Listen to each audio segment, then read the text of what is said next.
J'en peux plus, moi. C'est incroyable ce qui m'est arrivé.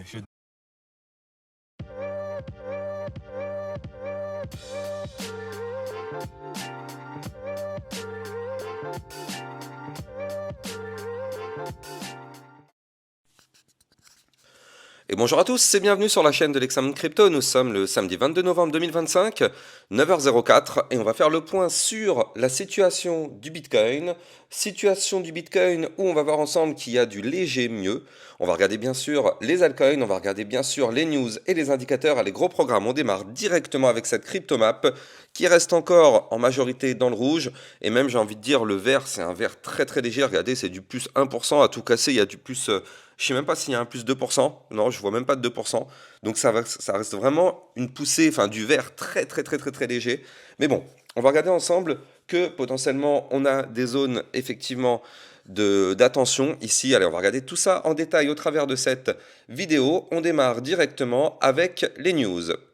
Alors, du côté des news, effectivement, on a Crypto Détente qui nous pousse que les pertes réalisées du Bitcoin viennent d'atteindre un niveau pas vu depuis l'effondrement de FTX selon Glassnode.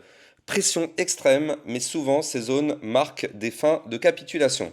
Eh bien, tant mieux. Tant mieux, parce que c'est vrai que là, ça fait quelques semaines que ça chute. On est sur un moins 35% du côté du Bitcoin, on l'avait déjà calculé dans les précédentes vidéos, donc forcément, ça se fait ressentir sur le marché hein, directement. Le marché est de plus en plus absent, hein, tout simplement. Les acheteurs, enfin même les traders, tout simplement, sont de plus en plus absents. Avec les chutes, on le sait, ça fait fuir le maximum de personnes. Donc voilà, hein, on retrouve des niveaux depuis FTX, c'est pour dire quand même. Pour le CEO de Binance, donc Richard Teng, la volatilité du Bitcoin n'a rien d'extraordinaire. Avec un vol annualisé d'environ 50%, plusieurs actions tech sont encore plus instables que le Bitcoin. Pour le coup, là, il n'a pas vraiment tort sur ça. Selon Chris Yin, donc de Plume, vous savez l'application Plume, le marché des RWA pourrait quintupler d'ici 2026. Déjà à 35 milliards de dollars, il accélère à grande vitesse. Donc effectivement, bon, pour l'instant c'est vrai qu'on ne se rend pas vraiment compte de tout ça au vu de ce qui se passe actuellement avec les chutes à gogo. Mais c'est vrai que ça c'est juste un moment à passer. Et puis après, forcément, après la pluie vient le beau temps. La SEC tiendra une table ronde le 15 décembre sur la vie privée crypto et la surveillance financière, un mouvement qui tombe en pleine vague d'affaires liées aux mixeurs et les rallyes de token privacy. On le sait, hein, du côté des États-Unis, effectivement, même Trump, il est dans la tourmente. Hein, il y a eu des enquêtes, effectivement, sur son WLFI. Donc bon, on verra bien ce que ça va donner par la suite. Toujours du côté de Crypto Détente qui nous pousse qu'un député américain propose le Bitcoin for America Act afin de payer ses impôts fédéraux directement en Bitcoin. Donc on verra bien ce que ça va donner, mais c'est vrai que ça peut être un tournant là aussi. Hein. C'est vrai que payer ses impôts en Bitcoin, personne ne le fait pour le moment, donc pourquoi pas. Les traders voient désormais 60% de chances que la Fed baisse les taux de 25 points en décembre selon Kalshi. Donc Kalshi, c'est un peu comme Polymarket, hein, vous le savez, c'est une plateforme de prédiction de plein de choses. Donc voilà, on verra bien, on verra bien. C'est vrai que là, le sentiment, il est remonté un petit peu. Il y a encore quelques temps, il y avait, de mémoire, je crois que c'était 25% de chances d'avoir une baisse des taux. Donc là, on remonte actuellement à 60. Donc bon, peut-être qu'on aura une baisse des taux, effectivement. Ça, c'est pareil, il va falloir bien évidemment surveiller tout ça parce que là, notre ami Powell, pour l'instant, n'est pas dans cette directive-là. Donc on verra bien ce que ça va donner. Allez, je rappelle que si vous voulez recevoir toutes les news, vous pouvez suivre sur Twitter Crypto Détente ou bien directement vous scannez ce QR code. Ça vous permet de recevoir toutes les news et toutes les actualités. Et nous, on va regarder effectivement ce qui se passe du côté de notre Bitcoin. Alors, avant ça, deux informations. Donc hier, on avait vu sur les vidéos privées la crypto-monnaie True, la Truefaille et la crypto-monnaie Aster. Et donc, alerte connerie française. Je vais encore me faire censurer, tiens, dis donc. Ah non, faut que j'arrête de dire des bêtises parce que sinon ils vont encore me censurer à tort YouTube et ça c'est énervant. Bref, l'Assemblée générale rejette à la quasi-unanimité la partie recette du budget 2026. Un fait rare, tous les amendements adoptés sont jetés à la poubelle et le texte est transmis au Sénat. Alors, vous avez vu tout le boucan que ça a fait ces derniers temps. Ils nous ont inventé des taxes à gogo. Tout était prêt pour effectivement taxer, saigner le français. Mais effectivement, et ben là, au final, bah, c'est rejeté. Il n'y a qu'une seule personne qui a voté pour et 404 personnes qui ont voté contre. Donc, effectivement, c'est du boucan pour rien. On se demande vraiment à quoi ils sont payés, ces gens-là, parce qu'au final, si ils sont payés pour pondre des amendements et des conneries, et qu'au final, il n'y a qu'une seule personne qui vote pour et 404 personnes qui votent contre, bah, à quoi ils sont payés? Ça veut dire que leur travail a été complètement inutile. Tout ça, ça part à la poubelle. Regardez ça. Un pour, 404 contre. Bref, encore une fois, ça montre toute l'intelligence de ce gouvernement français. Bref, allez, on va démarrer notre analyse technique. Avant ça, bien sûr, je rappelle à tout le monde que tout ce que je vais dire n'est en aucun cas un conseil financier. C'est à vous de faire vos propres recherches. Et n'oubliez pas que le trading de crypto comporte des risques de perte partielle ou majeure. Alors, on regarde directement cette map de liquidité. Donc là, vous le voyez, on est venu manger petit à petit, effectivement, la liquidité. Et donc là, on s'est arrêté aux 80 000 dollars. On le savait, hein, pour ceux qui me suivent sur YouTube, vous l'avez vu, là, il y avait quand même, il y a quelques jours encore, un gros bloc ici de liquidité qui a complètement été avalé. Donc là, vous le voyez, on est venu chercher le deuxième bloc qui était ici. On l'a mangé à moitié, il reste la deuxième moitié. Pour l'instant, on s'est arrêté aux 80 000 dollars, mais attention, hein, on a encore toutes ces liquidités qui pourraient être cherchées effectivement dans les prochaines semaines. Au nord, on a effectivement ce gros cluster qui est ici, entre les 125 000 et les 156. Donc effectivement, là aussi au nord, il y a beaucoup à venir chercher. À partir de 126 000 dollars, effectivement, il y a beaucoup de liquidités à prendre. Mais bon, il va falloir quand même rester prudent parce que on est quand même plus proche, ici vous le voyez, hein, le trait en pointillé, on est plus proche des liquidités du sud que les liquidités du nord. Donc effectivement, prudence extrême, hein, quand même, prudence extrême du côté de ce Bitcoin. On jette un coup d'œil aussi du côté du Fear and Greed Index, on est de nouveau à 11. On continue, hein, on continue dans cette extrême peur, donc c'est ce que je vous expliquais tout à l'heure, vu qu'on est dans l'extrême peur, plus personne n'ose investir sur ce marché. Et donc justement, bah, c'est pour ça que là, le sentiment est au plus bas. Là, on est au même niveau que quand on était lors du bear market 2022. Je ne sais pas si vous vous rendez compte un peu de ce qui se passe, mais on a les mêmes niveaux que quand on était pendant le bear market 2022. C'est extrêmement bas. Donc à un moment donné, comme je le disais tout à l'heure, bah forcément, après la pluie vient le beau temps. On espère vraiment que c'est ce qui va arriver, parce que là, on est vraiment au plus bas. On jette un coup d'œil aussi du côté du jeu Lexa Predict. Tous les jours, vous pouvez venir prédire le prix du Bitcoin et gagner des récompenses à la fin du mois. Actuellement, on a Toto BTC suivi de Seb et de Anto. Donc vous aussi, hein, n'hésitez pas, vous avez juste à prendre votre téléphone portable, vous téléchargez dans le store Lexa Predict et vous allez tomber sur l'application qui bien évidemment est 100% gratuite. N'hésitez pas à télécharger cette application. Allez, on démarre notre Bitcoin, enfin pardon, on démarre sur notre Bitcoin. Et donc là, qu'est-ce qu'on a sur ce Bitcoin? Alors attendez, c'est pas le Bitcoin, voilà. On a un Bitcoin à 84 442 dollars. Alors, on a eu quand même une toute petite remontée, il faut quand même le noter. Vous le voyez, on a fait un pic ici à 80 500 dollars et actuellement, on est remonté à 84 000. C'est-à-dire qu'en l'espace de 24 heures, on a fait quand même un plus 4 000 hein, sur le Bitcoin, un plus 4 000 dollars. Donc, il y a quand même beaucoup de volatilité, mine de rien. Hein. Ce qui se passe sur ce Bitcoin, c'est qu'il y a quand même pas mal de volatilité. Mais le problème, c'est que pour l'instant, on reste baissier d'un point de vue moyen terme. D'un point de vue moyen terme, il n'y a pas besoin de sortir de Saint-Cyr, hein, ça se voit parfaitement sur ce graphique. Les points hauts sont de plus en plus bas, les points bas sont de plus en plus bas. Donc bien évidemment, d'un point de vue moyen terme, on est baissier. Et je rappelle que si on veut vraiment reprendre une configuration haussière, il faut à minima, vraiment à minima, repasser au-dessus des 96 188 parce que ce sera ici l'entrée du ruban de moyenne mobile. Donc vous le voyez, on a un ruban qui s'étend sur cette zone-là entre les 96 188 et les 107 181.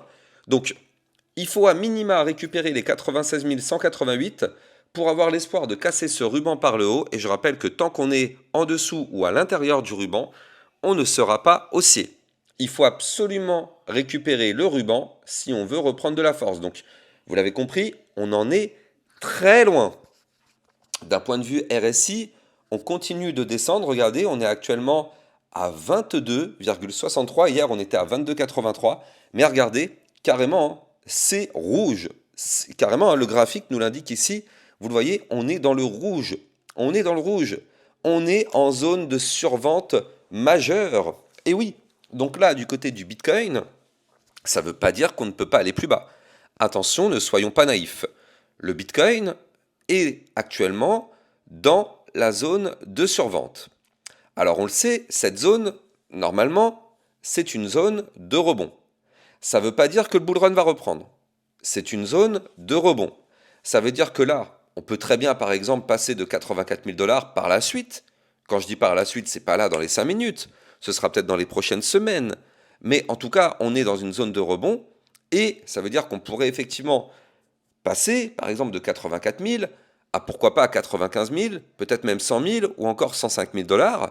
Mais ça ne veut pas dire que là, ça y est, on repart to the moon et hop, on fait un nouveau point haut et on casse la TH. Il faudra se méfier de ça. Est-ce qu'on aura un dead cat bounce? Donc un dead cat bounce, en fait, c'est quand on a une chute et que derrière, on a une poussée haussière. Tout le monde pense qu'on repart sur un ATH et au final, boum, on s'écroule de plus belle. C'est ça qu'on appelle un dead cat bounce. Donc attention, pour l'instant, on ne peut pas savoir. Tout ce qu'on sait, c'est qu'on arrive clairement dans une zone de rebond. Et donc là, il est fort possible que ce Bitcoin, comme son nom l'indique, rebondisse. En tout cas, on est dans la zone. Alors, encore une fois, on a de la place. Regardez, la zone, elle s'étend jusque-là. Donc si on veut, le Bitcoin, il peut très bien continuer de chuter. Mais tant qu'on est dans cette zone qui est là, effectivement, on va pouvoir avoir enfin un espoir de rebond. Problème, c'est que ce momentum MACD, vous le voyez, est toujours croissant.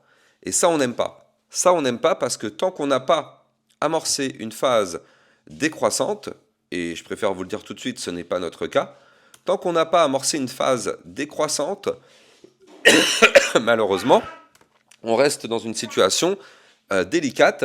C'est-à-dire que là, pour l'instant, ce sont toujours les bears qui sont 100% dans le contrôle. Et donc, tant qu'on n'a pas la phase décroissante, on va potentiellement être à risque et avoir peut-être, encore une fois, des chutes. Je vais quand même vous donner les supports à venir chercher. Donc actuellement, on est à 84 465, mais on a quand même un support ici. Donc on aura les 83 500, on aura les 81 533, 79 669, 77 980. Ce sont les prochains niveaux clés de support en cas de retracement. Maintenant, là, si on arrive à avoir notre rebond, attention, on va avoir des grosses résistances, notamment celle qui est en train de nous bloquer actuellement à 85 016. Après, on aura les 86 322. On aura une grosse résistance à 88 035, 89 631 ou encore les 92 092. Donc ça, ce sont les résistances à aller chercher sur le Bitcoin en cas de rebond. Pour l'instant, on a peut-être un tout petit espoir, un minuscule petit espoir. Je m'explique. Là, vous le voyez, je suis en vue très court terme. En vue très court terme, on a ici l'apparition d'un potentiel pattern en tas séance. Alors, on va avoir un niveau clé à breaker. Ce niveau clé, c'est le suivant.